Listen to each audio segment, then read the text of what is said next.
ভুবন শান্তি ১০০ ফুট সিংহ সজ্জা গৌতম বুদ্ধ মূর্তি বাংলাদেশের কক্সবাজারের রামুতে অবস্থিত এশিয়ার সর্ববৃহৎ বুদ্ধ মূর্তি।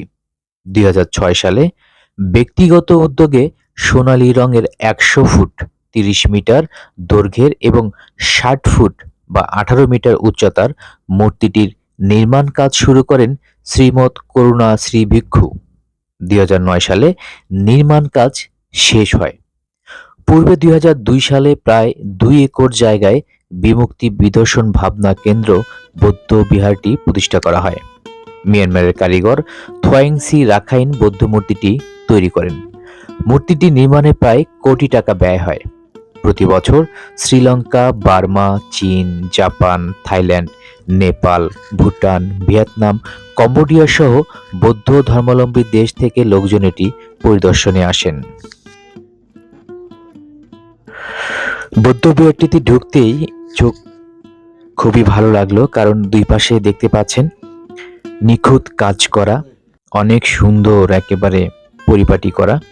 দর্শনার্থীরা তারা দেখতে দেখতে উপরে যাচ্ছে। আমি আর বন্ধু শাকিল আমরাও দেখতে দেখতে উপরে যাচ্ছি।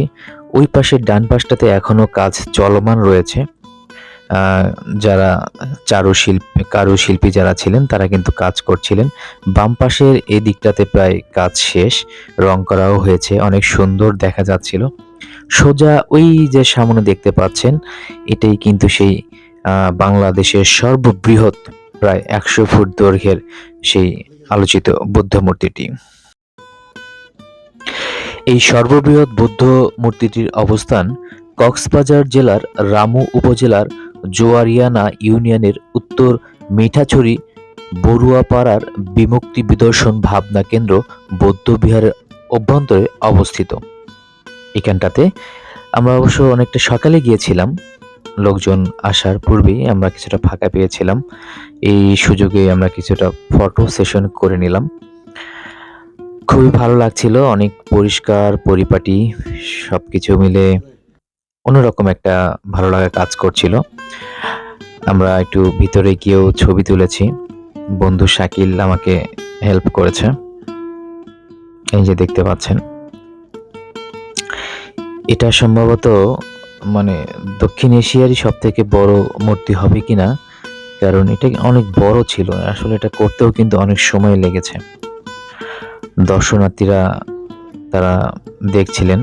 যাই হোক, আমাদের আসলে যেহেতু আরো কিছু জায়গায় যেতে হবে, সেজন্য আমরা এখন চলে যাচ্ছি। অনেকটা সময় এখানে দেখলাম, ভালো লাগলো। আবারও কখনো সুযোগ হলে আসবো। আপনারা যদি কখনো রামুতে আসেন তাহলে কিন্তু এই জায়গাটা পরিদর্শন করতে ভুলবেন না। জায়গাটা অনেক সুন্দর ছিল, ভালো লেগেছে। পরিবেশটা অনেকটা সিমসাম, নীরবতা, গাছগাছালি। আর সব থেকে বড় কথা, এটা আসলে একটা পবিত্র যেহেতু জায়গা, বৌদ্ধ ধর্মাবলম্বীদের জন্য একটি ধর্মীয় উপাসনালয়। সবাই ভালো থাকবেন।